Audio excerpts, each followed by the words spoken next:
Ya, saya lanjutkan kembali langsung ke Pak Ari. Pak Ari tadi disebutkan bahwa 2 orang saksi di antara 4 orang yang mencabut keterangannya dan merubah BAP-nya yang di tahun 2016 itu menyebutkan mereka dipaksa ketika tahun 2016 itu untuk menyampaikan keterangan sesuai keinginan penyidik pada saat itu, pengakuan keduanya, dan keduanya mengatakan bisa mempertanggungjawabkan pernyataannya. Nah Pak, kalau kita melihat kasus seperti ini, apakah artinya pertanyaan publik yang muncul ini kemungkinan ada peradilan sesat atau enggak, jangan peradilan lah, penegakan hukumnya pun sesat di awal gitu, ada miscarriage of justice di awal. Kalau Anda melihat ini bagaimana Pak Ari? Kalau saya lihat ya, gejala yang seperti ini selama pengalaman saya sebagai penyidik itu sering terjadi. Oke. Sering terjadi ya, di mana polisi dalam pemeriksaan itu menekankan kepada yang diperiksa untuk mengikuti apa yang diskenario dia.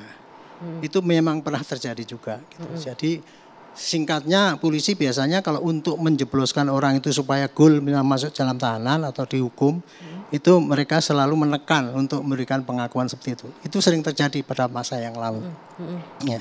Nah, yang terjadi sekarang ini adalah ini kan semua ya, keterangan-keterangan ini seakan-akan dulu ketika penanganan penyidikan pertama itu keliru gitu ya.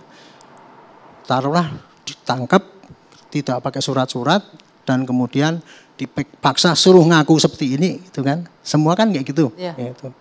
Kemudian akhirnya dia sampai di pengadilan pun dia ngaku seperti itu. Dan sayangnya ya, kasus ini kan terjadi tahun 2016. Yeah. Dan ini kasus ini sudah diproses melalui penyidikan polisi. Penyidikan polisi sudah selesai. Dan kemudian dicek oleh jaksa hasil penyidikan polisi itu, oleh jaksa diterima sebagai suatu bahan dakwaan dan kemudian disidangkan. Dan ketika disidangkan itu kemudian digelar kalau oleh hakim kan. Dari rekaman-rekaman itu kelihatan sekali. Sampai di dalam persidangan itu pun para ini saksi tadi ataupun tersangka tadi kan mengatakan apa yang ada. Gitu kan. Akhirnya lah diputus mereka, jadi diputus seperti yang sekarang terjadi ini gitu. Nah, makanya saya pikir kalau saya melihat ini ya. Sebentar, maaf saya potong Pak Ari. Artinya kemungkinan benar bahwa mereka dipaksakan ketika 2016 ada kemungkinan benar, keterangan bohong. Gitu. Ada kemungkinan benar, ada kemungkinan tidak. Gitu. Karena apa? Karena dia ketika di pengadilan, ketika tidak dalam keadaan dipaksa, dia masih mengakui apa yang dibuat kan.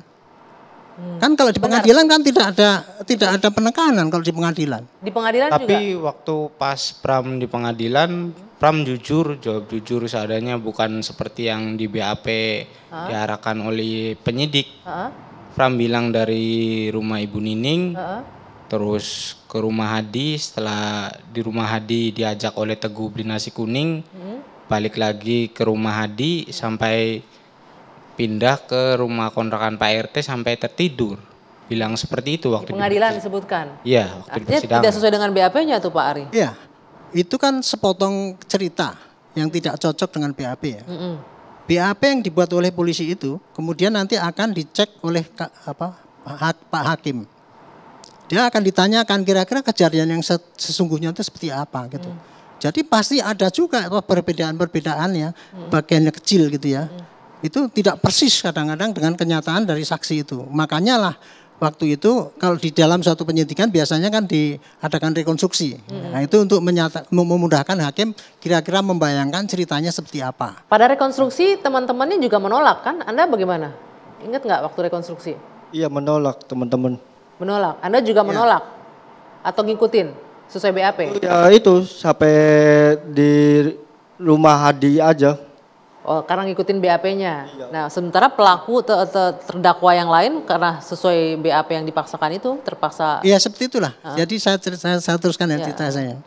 Apa yang ditulis di dalam BAP itu kemudian oleh hakim pasti akan dijadikan acuan untuk mengulang kembali apa yang terjadi, digelar selama itu. Dipanggillah saksi perbalisan dipanggil, kemudian ini di cross check, akhirnya sayangnya ya sampai terakhir hakim itu di dalam surat keputusannya ini menyatakan bahwa ceritanya, saya baca kebetulan detail sekali begini ini tersangka begini dan termasuk juga pengakuan daripada mereka itu karena mereka waktu itu kan tidak mencabut. Sehingga menjadikan keyakinan hakim untuk memutuskan, jebret gitu. Berdasarkan Dengan BAP. keputusan yang seperti itu, maka perkara ini di mata saya ya, itu sudah berjalan sesuai dengan prosedur. Walaupun BAP di awal itu adalah keterangannya dipaksakan. Dianggap dipaksakan kan gitu kan. Nah, kalau seandainya itu BAP waktu itu tidak benar ya gitu ya, mestinya bisa di cross check dan bisa dikoreksi pada saat bilang di pengadilan itu. Gitu loh. Ya mereka pasti nggak paham kan untuk itu. Nah, ya. itulah ini, tapi gini ya, kita itu kan di Indonesia itu negara hukum kan. Itulah proses hukum yang sudah ada yang terjadi itu. Jadi, baik. gitu. Sebentar. Jadi intinya perkara itu sudah selesai gitu. Sehingga di mata saya kalau sampai seandainya terjadi kesalahan dalam prosedur itu dulu bisa dikoreksi tapi itu sudah lewat maka ya. Dan kemudian mereka kan sekarang menghasilkan putusan yang itu ya, seakan-akan berat gitu ya. Nah, untuk memperbaiki kalau ini dianggap taruhlah ini sebagai pengadilan sesat gitu ya. Kalau saya sih nggak tepat asas satu mungkin ada kesalahan prosedur ya itu mungkin ya. Itu koreksinya hanya melalui PK. Keterangan-keterangan bapak-bapak ini tadi direkod semua tambah bukti-bukti ada 1000 kasus saksi yang ngomong mencabut itu. Ditulis saja semua di memori kasasi memori PK beserta sampaikan ke hakim. Bukti yang baru ya Nah, gitu itu ya. bisa merubah ini gitu. Sebentar Pak Ari. Saya ke Bang Jutek. Ini anggaplah ada kesalahan prosedur penanganan di awal gitu ya. Tadi Pak Ari sudah dengan sangat gamblang mengatakan yang bisa dilakukan hanya PK pada saat ini. Apa yang kemudian akan dilakukan oleh tim kuasa hukum? Baik Mbak Anggi, kami dari kuasa hukum ya dalam hal ini ditunjuk oleh Ketua Umum ya, oleh Dewan Pimpinan Nasional Pradi, Profesor Dr. Otto Hasibuan kepada kami dengan tim kurang lebih hampir 100 orang lebih pengacara diturunkan. Untuk menangani ini? Ya. Oh banyak sekali. Ya karena kami sesudah kedatangan keluarga terpidana dan juga 4 saksi ini ke Dewan Pimpinan Nasional Pradi.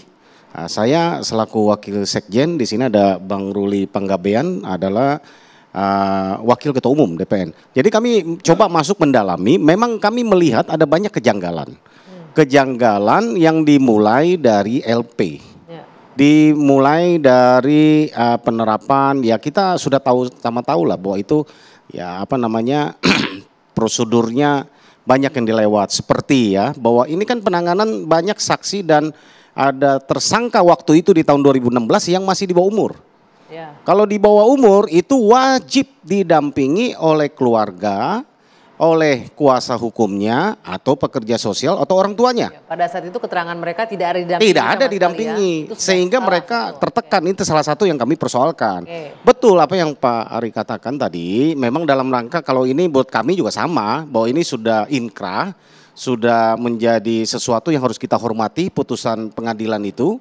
Tetapi kami juga membantu ini karena ingin menegakkan keadilan, kan gitu kan. Kalau betul cerita yang disampaikan oleh rekan-rekan saksi dan juga dari klien kami seperti yang disampaikan, ini tentu ironis, kan gitu kan. Bentar, saya menanyakan ke mereka bisa mempertanggungjawabkan pernyataannya katanya. Kalau Anda selaku penasihat hukumnya percaya dengan pernyataan klien Anda berdua? Ya, kalau saya yakin. Bang Ruli ada juga? Ya saya kira dengan kita mau menjadi kuasanya ya kami yakin. Tidak ada keraguan dengan pernyataan mereka ya? Sampai hari ini yakin. Tidak ada keraguan. Nah, bahwa kemudian ini sudah inkrah, satu-satu jalan Pak Ari hanya bisa dengan PK ya. Apa yang akan dipersiapkan untuk PK? Ya tentu inilah keberadaan kami di sini adalah dalam rangka itu. Mencari mengumpulkan bukti, mencari bukti baru, kemudian kami bikin investigasi internal, bagaimana rangkaiannya dan lain sebagainya. Ya itulah yang akan kami pergunakan dalam PK nanti. Gitu loh. Jadi pengakuan-pengakuan mereka ini ya kita coba. Tadi Pak Arianto sudah betul itu menyatakan bahwa itulah salah bagian daripada bukti-bukti yang atau alat yang kami pakai nanti dalam PK. Tapi Pak Ari menyebutkan bisa ada kesalahan, bisa enggak gitu Pak ya. Dengan kondisi gini apa yang membuat Anda yakin bahwa ini bisa aja enggak terjadi kesalahan prosedur di awalnya? Saya nggak mengatakan tidak terjadi kesalahan. Saya tadi udah bilang ya. 50-50 di dalam berarti. penyidikan, saya 50 tahun ya dari polisi ya, menyidik itu. Sangat mungkin terjadi kesalahan prosedur itu. Kesalahan prosedur itu macam-macam. Ada yang kesalahan prosedur gini ya, contoh. Kalau di dalam KUHP sekarang kan kalau manggil orang kan harus pakai LP duluan. Ya. Tetapi kalau begitu kita menerima satu kejadian gitu ya, yang tertangkap tangan ataupun apa itu, kita langsung ya. begitu, nggak sampai bikin LP dulu kan nggak, itu makanya kan salah prosedur itu. Oke, tapi Pak kalau kita lihat ini kesalahan prosedurnya cukup fatal kan, artinya ada orang-orang yang menjalani hukuman yang tidak mereka dan yang begitu pun ya polisi sering maksa di dalam itu sering terjadi pada masa lalu, gitu loh. Berarti Anda mengakui berarti itu ada ya? Iya, kalau untuk kasus ini Anda yakin nggak itu ada juga? Terjadi dalam proses penyidikan. Oke, Pak Ari. Makanya saya bilang tadi ya, itu mungkin bisa terjadi benar gitu, sehingga itu terjadi suatu kesalahan prosedur gitu kan. Nah kesalahan prosedur itu kalau memang masih dalam penyidikan bisa dikoreksi dengan pra peradilan dan sebagainya. Tapi karena itu sudah lewat gitu kan, nggak ada lagi kesempatan untuk memperbaiki kesalahan prosedur itu. Hanya membuktikan bahwa prosedur itu salah dan dibawa ke PK supaya pengadilannya dia anulir. Itu jalannya gitu. Oke, Bang Frederick, Anda sebagai praktisi hukum juga pasti sering kali juga menemukan kasus yang seperti ini ya. Bahwa ada kesalahan prosedur di awal, tapi ini luar biasa loh. Akibatnya 5 orang menjalani hukuman seumur hidup loh atas perbuatan yang tidak mereka lakukan. Ya, oke. Pertama kali ya kan saya harus jelaskan bahwa kita harus menghormatin putusan hukum yang berkekuatan hukum tertentu. Ya. Senang tidak senang, benar tidak benar, kita harus mentaati. Itu prosedur satu. Satu-satu jalannya sebagaimana Pak Arianto yang memberitahukan bahwa itu hanya upaya PK. Tapi dalam hal ini saya harus mengingatkan kepada para saksi yang mencabut keterangannya. Anda waktu memberikan keterangan di depan sidang itu di bawah sumpah. Kemudian saya lihat dalam berkas sidangnya, semua saksi-saksi itu telah namanya konfrontir dengan pada namanya saksi verbalisan. Dan mereka mengakuin bahwa apa yang diperiksa di BAP itu benar. Karena ada tekanan dari polisi katanya, dari aparat penyidik. Itu kan sekarang baru mengatakan. Bila dalam hal ini keterangannya itu dia menyatakan dipaksa, berarti mereka telah memberikan keterangan palsu dalam persidangan yang mengakibatkan daripada 8 tersangka itu mendekam dalam tahanan dan ancaman hukumannya akan mati diputus seumur hidup yang 7 orang itu. Berarti mereka itu akan diancam dengan pasal 242 yaitu pasal 174 ancaman hukumannya 9 tahun. Mereka itu harus ingat Pak. Oke. Andai kata itu benar dia mencabut dan mengatakan bahwa sebetulnya yang di dalam itu adalah korban, mereka masuk. Tapi saya yakin mereka nggak paham dengan itu, Pak Frederick. Ya, jelas dalam hal ini ya saya hanya menjelaskan bahwa bagaimanapun juga itu kan wewenang penyidik ya, bukan saya yang menjelaskan. Oke, ya. Boleh. Kita sudah dengar bahwa dia di depan persidangan juga menyatakan hal itu gitu. Tapi hakim itu tetap pada BAP itu masalahnya. Tapi sudah diperiksa oleh saksi verbalisan, Pak. Betul. Verbalisan itu sudah dikonfrontir sama mereka. Masalahnya dan akhirnya mereka itu, saya melihat dalam catatan berkas sidang loh. Betul. Saya tidak ikut sidang, saya tidak tahu apa yang itu sebenarnya terjadi. Sama. Tapi kan mereka itu sekarang mengakuin di depan hakim. Oleh karena itu adalah salah satu pertimbangan hakim untuk menjatuhkan putusan tersebut. Saya hanya mengingatkan bahwa ini klaim daripada Bapak, kemungkinan akan dijerat 242-174. Kemungkinan loh, tapi itu wewenang polisi, bukan saya. Saya hanya menjelaskan sebagai praktisi hukum, saya memberitahukan kemungkinannya demikian. Kalau kesalahan prosedur itu formil, nggak bisa diapa-apain itu. Sudah lewat, jadi satu-satu upaya masih bisa diharapkan itu melalui PK. Kalau PK itu mereka 7-8 terpidana itu dinyatakan bebas, tidak terbukti misalkan. Karena mereka itu kan hanya salah satu alat bukti kan, saksi kan. Harus dikaitkan dengan alat bukti lainnya. Itu nantilah majelis hakim yang menilai apakah dalam hal ini layak atau tidak layak dikabulkan. Tapi dalam hal ini jangan lupa putusan tersebut bahwa misalkan dinyatakan mereka tidak bersalah, perkara ini tidak bisa disidik ulang, pasal 76 KUHP. Yang udah jelas kan Pak itu kan tidak bisa untuk diperiksa 2 kali.